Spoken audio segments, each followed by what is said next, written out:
Assalamualaikum warahmatullahi wabarakatuh. Di video kali ini saya akan bahas mengenai penerapan Modified Atmosphere Packaging pada bahan pangan. Bahan pangan rentan terhadap kerusakan yang disebabkan oleh oksidasi, pertumbuhan bakteri ataupun pertumbuhan jamur. Salah satu teknologi yang digunakan yaitu Modified Atmosphere Packaging atau MAP yang merupakan metode pengemasan yang mengubah komposisi udara dalam kemasan makanan. Prinsip kerjanya adalah dengan menggantikan udara normal dengan campuran gas tertentu yang telah disesuaikan untuk memperlambat pertumbuhan mikroorganisme dan memperpanjang umur simpan. Tujuan dari penggunaan MAP yaitu untuk menjaga kualitas pangan, memperpanjang masa simpan, serta mengurangi penggunaan bahan pengawet kimia. Dalam Modified Atmosphere Packaging, proses pertukaran gas terjadi dengan cara mengganti udara normal di dalam kemasan dengan campuran gas tertentu sesuai dengan kebutuhan produk pangan. Oksigen biasanya dikeluarkan dan dikurangi karena dapat mempercepat oksidasi atau pertumbuhan mikroorganisme.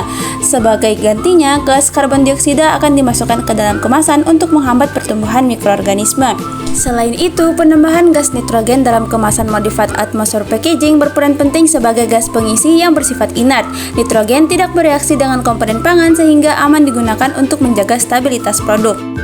Setiap produk pangan memiliki kebutuhan gas yang berbeda-beda tergantung pada karakteristik biologisnya. Untuk produk roti, kadar oksigen, karbon dioksida, dan nitrogen masing-masing sebesar 100%. Sementara itu, untuk produk sayuran, kadar oksigennya sebesar 10%, karbon dioksida sebesar 10%, dan nitrogen sebesar 80%.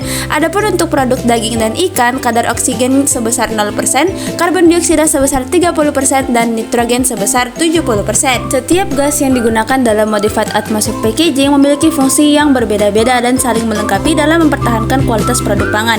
Karbon dioksida berperan sebagai antimikroba yang efektif dalam menghambat pertumbuhan bakteri dan jamur. Komposisi gas tersebut dapat disesuaikan tergantung dengan jenis produk pangan yang digunakan agar dapat tetap mempertahankan kualitas dan memperpanjang masa simpan dari produk pangan yang menggunakan penerapan MAP. Seperti misalnya pada daging merah dengan kandungan pigmen globin yang mudah teroksidasi dan dapat menyebabkan terjadinya perubahan warna ketika disimpan pada kemasan biasa. Namun penerapan MAP dapat menjaga kadar oksigen yang lebih tinggi sehingga pigmen dapat lebih stabil dan kualitas daging dapat tetap lebih terjaga. Penerapan MAP dalam industri pangan dilakukan dengan bahan pangan dimasukkan ke dalam wadah pengemasan yang telah dialiri gas dengan komposisi tertentu. Proses ini dilakukan menggunakan mesin pengemas yang mengalirkan bahan pangan ke dalam kemasan plastik, lalu kemasan tersebut dipres dan ditutup rapat. Gas yang di dalam kemasan sudah diatur secara otomatis agar sesuai dengan kebutuhan produk.